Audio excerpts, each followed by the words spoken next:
విద్వద్భ్రమరశోభితం సభా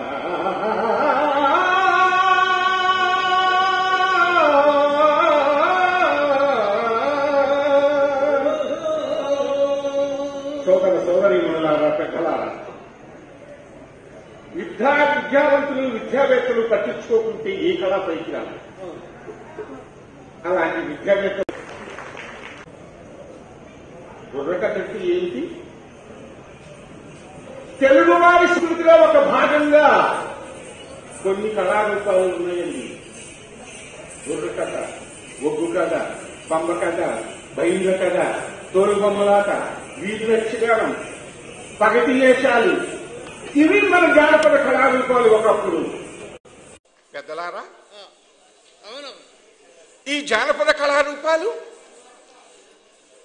ఎందుకైనా సంస్కృతిలో భాగంగా తెలుగు భాష నిధులు, కథాగాన కళలు, తెలుగు నిక్షిప్తాలనే చెప్పేది తెలుసుకోండి, తెలుగును రక్షించాలనే ఓ పెద్దలు తలపడండి.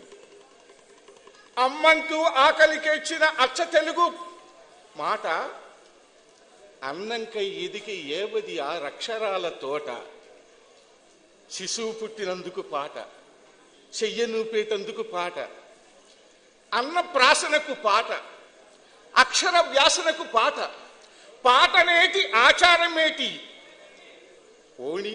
భారత వీరుల్లార భారత మాతను తలిచి నాథుని కోటలను గొలచి కాళిదాసవర కవులను గెలిచి ఈగల భారత మాతను గెలిచి జోడుకు మెట్టలు తాగిని అనగా నీ మూతిన్నా అంటాడు. ఏమిట్రా వీళ్ళంతా? వారు మహాకవి చైతన్యవంతం చేయాలనే ఉద్దేశంతో బుర్రకథలు, తోలుబొమ్మలాటలు, ఒగ్గు కథలు, పంబ కథలు, ఇలాంటి సంస్కృతిలో భాగమన్న కథాగాన కళలను తీసుకొని ఆనాడు పాడారు.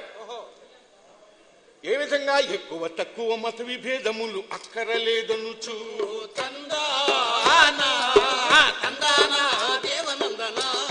అయ్యా ఒక్కటిగా ప్రజలందరుండ తన చక్కగా యోచించి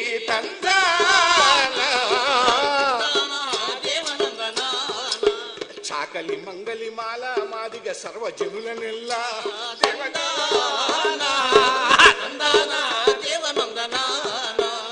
ఏకపంక్తిలో విందు భోజనము ఏర్పాటు చేసి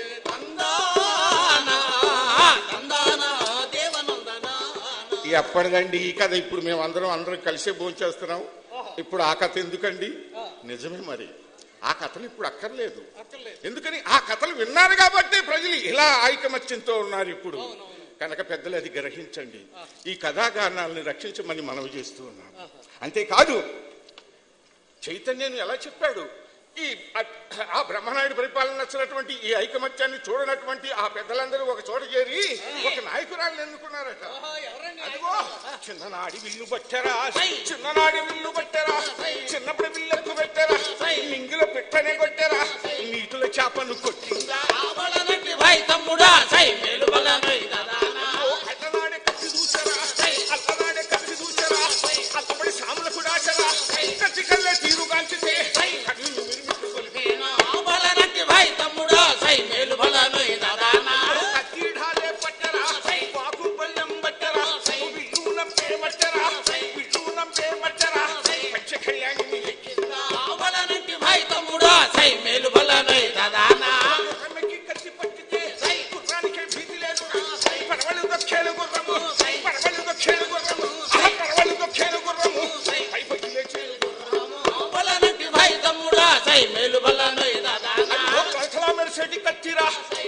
కాపాడు కచ్చిరా, తలసలా మెరిసేటి కచ్చిరా, తలకొక కాపాడు కచ్చిరా, కలహీనాలకు కచ్చేరా, చెప్పు చేరగలిగి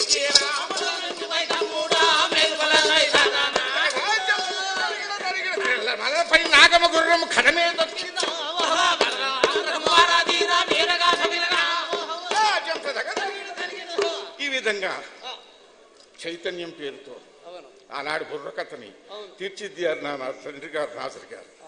దాన్ని నేను తీసుకొని ఆ పల్నాటి యుద్ధం మానేసి ఇప్పటికీ మీలాంటి పెద్దలు మమ్మల్ని కోరగా 96 కొత్త బుర్రకథలు నేను రచించి పాడుతూ వచ్చాను. ఇప్పటిదాకా మీ ముందుకు వచ్చా. ఎందుకని? ఇది తెలుగు భాషా నిధులు మన సంస్కృతిలో భాగమైనవి. కొమ్ము కథ, ఒగ్గు కథ, బయిండ్ల కథ, తోలుబొమ్మలాట్లు, వీధి నాటకాలు, అవి మన జానపదం. ఒక్కసారి మీరు పరికించి వాటిని అవకాశం నాకు కల్పించినట్లయితే వాటిని కూడా మీ ముందు ప్రదర్శించడానికి ప్రయత్నిస్తానని చెప్పి మీ అందరికీ మనవి చేస్తూ ఈ అవకాశం ఇచ్చినందుకు నమస్కారాలు తెలుస్తూ, పోయి వచ్చడమయ్యలారా, పోయి వచ్చడమయ్యలారా, పోయి వచ్చడమమ్మలారా, పెద్దలకు దండాలు బాబు, పిల్లలకు జేజేలు బాబు,